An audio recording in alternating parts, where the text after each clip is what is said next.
New York, New York, November 9. President-elect Donald Trump speaks during an election rally in Midtown in New York, New York, on Wednesday, November 9, 2016.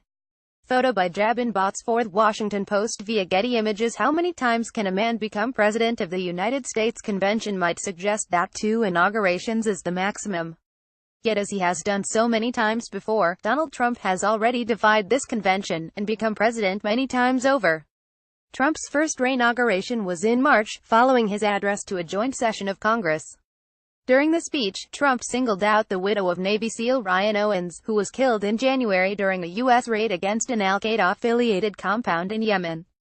It was America's first counterterrorism operation under Trump, and resulted in 3 other wounded U.S. soldiers, possibly dozens of civilians, and was dubbed a failure by Senator John McCain.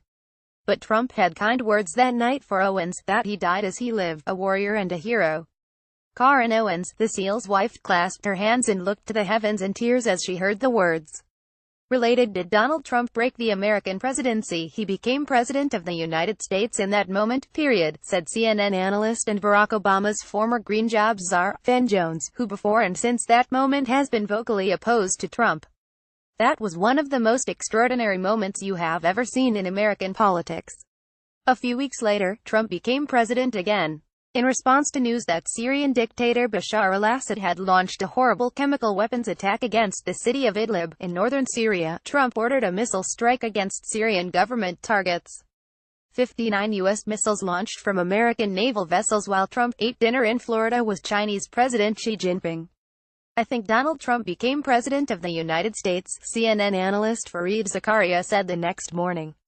Candidate Trump, Zakaria said, seemed unconcerned with global norms, but the moment he ordered the missile strike, President Trump recognized that the President of the United States does have to act to enforce international norms, does have to have this broader moral and political purpose.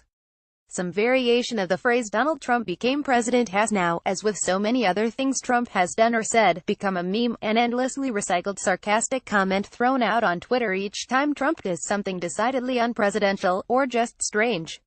It is now the de facto cry of Mulligan, the starting, now redo of our youth.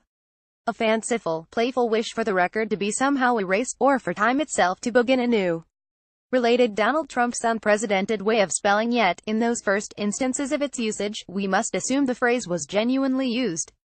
That both Zakaria and Jones and others felt, maybe even hoped, that to some degree, they were finally seeing something akin to a national leader emerge from this billionaire realtor turned TV star, confessed sexual assaulter, rouser of the extreme right-wing rabble, exhauster of hyperbole, and promiser of moons. It would be wrong to suggest they were alone. Even as Trump took the stage in the wee hours of November 9, 2016 to address his followers as the new president-elect, there was speculation that he may yet turn a corner, or that the weight of the White House would squeeze out a better version of the man, or at least one shaped more like what Americans were used to seeing. His language of unity sounded right. His vice-presidential pick looked somewhere close to correct. His embrace of Reince Priebus, chairman of the Republican National Committee and since fired, appeared to suggest he would drift toward the establishment. That he would, in a word, normalize toward the mean, and stop his push for the extreme to become normal. In short, there remained some hope that perhaps Trump could become what Americans expect of their president, and what Zakaria and Jones were still looking for in the months that followed, a leader capable of compassion as much as fortitude. Nothing we want for our future is beyond our reach. America will no longer settle for anything less than the best, Trump said that night. Millions of Americans, whether they voted for him or not, probably hoped in that moment that he was right. More about Donald Trump.